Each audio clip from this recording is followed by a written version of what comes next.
It's Local Edition. I'm Brad Pomerance. Thank you so much for joining us.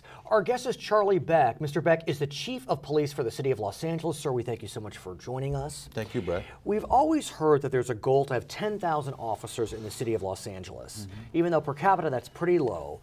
We're hovering below that, and there's some concern we may not get there because of severe fiscal crises in our city. Talk to me about the challenges you face given those parameters.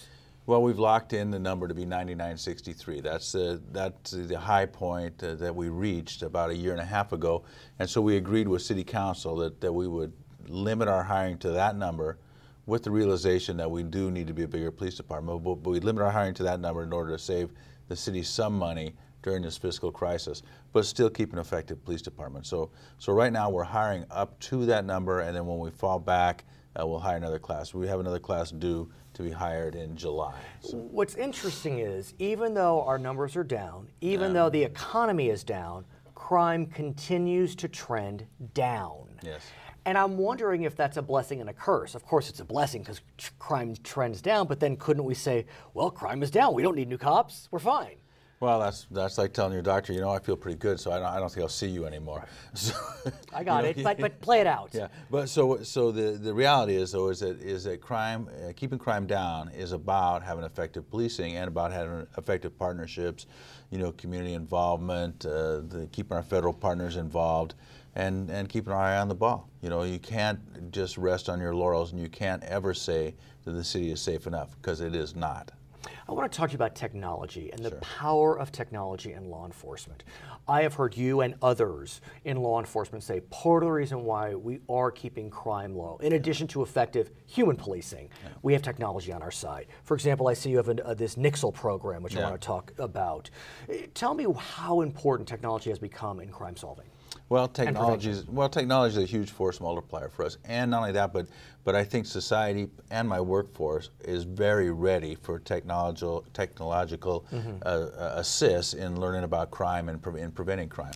So whether it's closed circuit TV, whether it's license plate readers on the cars, which I think is brilliant. I mean, explain it. It's amazing. It's automatic. Yeah, it's a single camera on the car that actually there's two, one going forward, one going backwards.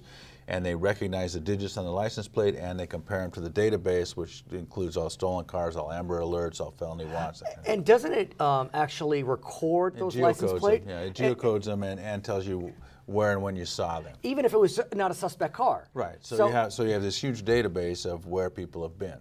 I'm a little big brother, but you know what? It's okay if you ask me, because it can help with people making alibis. Yeah, and we try to be very strict about how we use it, but it is huge. You know, for instance, we just had this horrible rash of street robberies in the mid-city areas. Olympic, Wilshire, including 2 murders.